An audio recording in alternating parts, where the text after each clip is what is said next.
The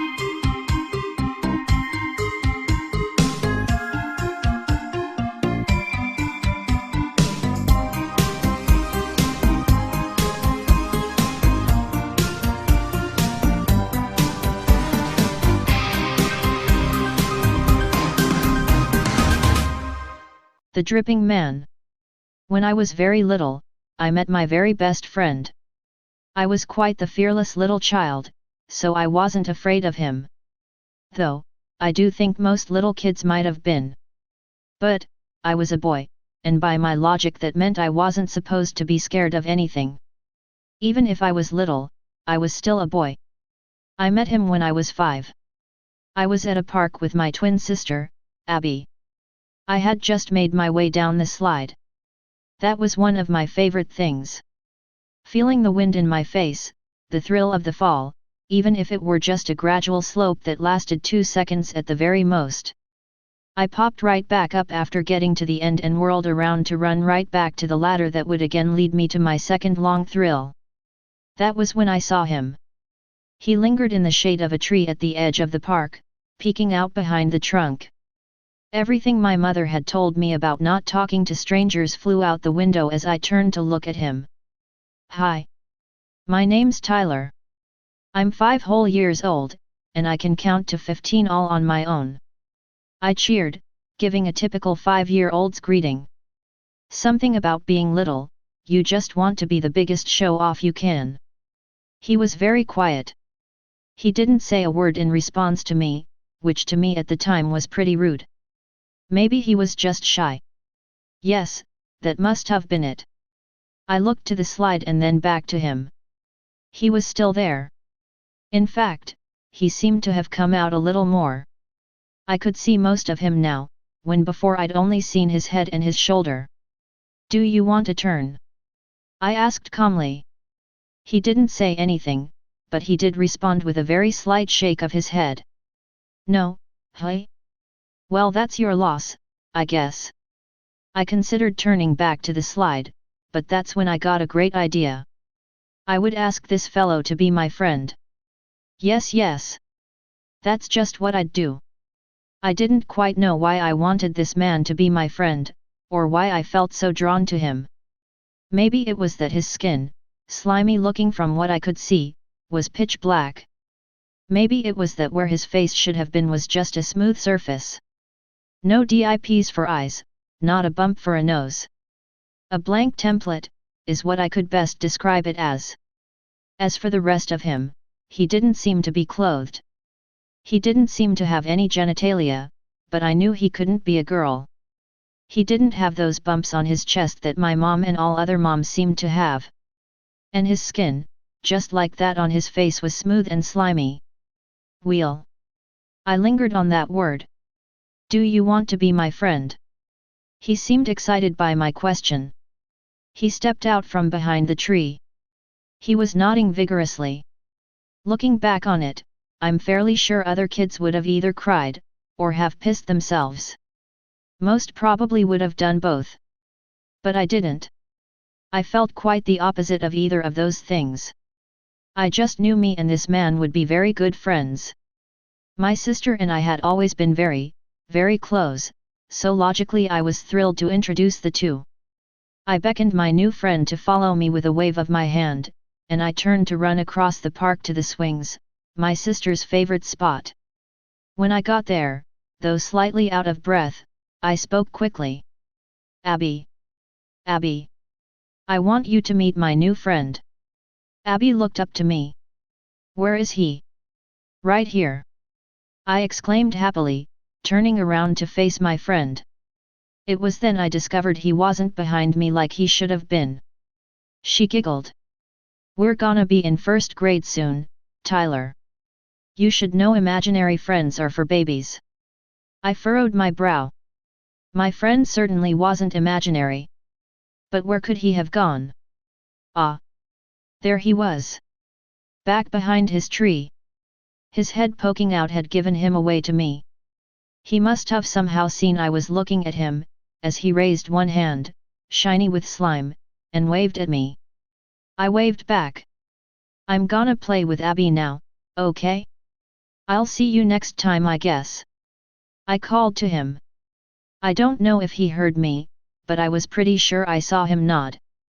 When I turned back to Abby, she simply rolled her eyes at me before giggling. "Come on. Let's go play on the rock wall." I smiled and nodded. Yet, with one last look back, I didn't see my friend anymore. But I was sure he was still somewhere near, and so, satisfied with that feeling, I went to go play with Abby. That night I saw him again. He visited me while I was climbing into my bed. My sister and I shared a room at the time, so I was very thrilled that he was there. Certainly she'd be able to meet him now. "Abby." She rolled over so that she could face me, and she brushed her blonde hair out of her face with a hand, red with a sunburn. "Yet. Look, Abby. My friend's here. Say hi to him." I grinned. My cheer turned to confusion as she looked around the room, clearly oblivious to my friend standing there. "Tyler," she murmured, her voice fairly heavy with sleep, "just go to bed." "But, Abby." Too late now, she'd already rolled over. I waited a moment, giving her a few minutes to fall asleep enough so that my talking wouldn't wake her. I turned to my friend and jumped a bit, finding him at the foot of my bed. Don't get to thinking wrong, I wasn't scared. I'm a boy after all. But I hadn't heard him move, nor had I felt him sit down. So you could say I was a little surprised. That was when he talked to me. He told me if I wanted to I could call him the dripping man, and that he wanted so badly to be my very best friend. I was puzzled at the name, but I managed to figure it out on my own. It must have been because he was so slimy. Surely that gunk proved quick messy. I told him that'd I stick to just calling him Drippy, if he didn't mind. The dripping man just seemed too formal of a name for little 5-year-old me to call him. The name has stuck throughout the years. I then asked a question that I was sure would throw him off. Why couldn't my sister see him? He wasn't as stumped as I'd hoped, as proceeded to explain how you had to be super special to hear him, even more special to see him. Since I was now his friend, I guess it made me pretty special, 'cause I could do both of those things. I asked him a few more questions. Another little kid thing, I guess. Adults, unless really confused or just stupid, never asked that many. That night I certainly hadn't been expecting him, but I didn't mind him showing up either. Little did I know this was a good thing, 'cause he'd be showing up every night for a very, very long while. Skip a few years. My sister and I were now turning 10. Abby were still very close, and I relied on her a lot. She didn't seem to mind my clinginess. I also noticed that though she was used to it, she seemed slightly annoyed whenever I brought up Drippy. That was another person I was still very close to. I was still very best friends with Drippy. I'd learned so many things about Drippy over the years. I learned that I'm not his only friend. He has many friends all over the world. A lot of them were kids, but there were some adults too. He just found the children so much easier to make friends with. So many friends in so many places, I couldn't help but to feel like I wasn't so special to him anymore. But he ensured me I was his favorite. That made me feel better. I also learned that some of his friends didn't even know they were his friends. In fact, some of them had never even seen him before. I was baffled as to how that worked, but I didn't question it. I trusted him. But, I did want to know just how he kept in touch with these friends. I learned these friends weren't special enough to see him but they could hear him. If you've ever heard your name called out, but no one you could find was the source, don't worry. If you've ever found something that wasn't where you left it, don't worry. If you ever heard knocking on the walls or footsteps when no one was there. If you've ever seen a shadow in the corner of your eye, but when you looked it wasn't anywhere to be found. Don't worry. It was just Drippy. I also learned that Drippy was very close to me. He really did care. Whenever kids bullied me for still having an imaginary friend I'd always get upset. Drippy made sure they'd leave me alone, and sure enough I never had any more than just one run-in with my long line of bullies. Abby bullied me too time to time. Drippy didn't like that. He also didn't like how close I was to her. I think he was jealous. But I told him it was okay. She never meant it when she teased me, and he was still my very best friend. I think that worked. Lastly, and most importantly, I learned you should never ever make Drippy mad.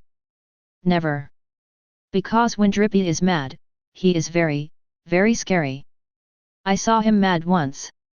He had just come to visit me, but he was furious, and with his different mood, his appearance too was different. His mouth seemed to have torn itself free of his slimy face, the top lip dripping, and sticking to the bottom whenever he closed his mouth, causing him to have to rip it open again, a tearing noise as gruesome as the sight. His fingers seemed knife-like, and his arms never seemed to be the same size. Looking back on it, his whole body seemed to grow and lengthen at will. He looked so thin when he stretched out like that. You could even see the shape of his bones if he went far out enough. And his screams. Oh God, his screams were more terrifying than the shrieks of a dying animal. All of this mixed with the sound of constant dripping. To calm him down, I had to hide a lot and shout from my hiding spot, telling him, begging him to please calm down Drippy. It's okay now. It took me almost half an hour to calm him down, but I finally did. I only had a scratch on my forearm to show for it. He pleaded for my forgiveness. He said it wasn't my fault. His other friend had gone and broken his heart. He had only come to me because he knew I'd calm him down. I was just that special, I guess. Truth be told, I was still shaking when I agreed to forgive him. That was the first time I'd ever been scared of Drippy. The first time I'd ever been scared at all. He promised me he'd never be mad at me. Somehow, I doubted it. But, for the next few years, he stayed true to his word. Today, Drippy broke the promise he made to me 6 years ago. He is very upset with me. My mom's on a business trip right now. She left a week ago and won't be back for another 3 weeks. So in the time she's been gone, I've felt the need to be very close to Abby. Last night Abby and I got into a fight. She accused me of being clingy. Too clingy. She demanded time to herself. Snapped and said she didn't want to be associated with some baby who still talked to himself. She said she didn't want me to be so close to her. To go away. To leave her alone. To shut up. To just fuck off. I think she made Drippy mad when she said those things. After the fight I retreated to my room, sobbing. I was always very emotional, the emotion I'd felt the least in my life shining out. Fear. First I had been scared of Drippy. Now I was scared my sister didn't want me. Little did I know how soon I would be scared again. I woke up this morning and I got up with an aching head. I was sure it was from the crying. I staggered to my sister's room. I wanted to apologize to her. For everything, I guess. I knocked on her door. She was an early bird and it was 9:30 in the morning, so surely she'd be up. Oddly enough, she didn't respond. Maybe she was still mad. So I opened the door slightly. Abby. I peeked inside, and I wanted to throw up. Had I eaten before, I would have. Before me I saw Drippy, calm looking but surely furious before. He stood over a heap. A combination of soft, pale flesh and splatters of crimson. Abby. I went to talk, my voice hitching in my throat, a soft squeak being the only noise to come from me. He whirled around to face me. He told me he did this for me. As a wave of rage washed over me, my voice tore from my throat. Demon! I screamed at him. She was my sister. My sister. You just killed my sister. I hate you. I didn't want this. I sobbed, turning away as I watched him twitch in anger. I rushed back down the hallway screaming as I went that I hated him. I hated him. Soon his screaming accompanied my sobbing. I slammed the door behind me. I locked it and got my laptop. I need to write this. I need to. I need to write this now because I want to warn you while I have the time. Drippy is very mad at me. I strongly believe I'll be joining Abby soon. But I have one more thing to tell you. Please, be careful of Drippy. Please, if you see him, please be careful of my old friend. Stay paranoid, my friends.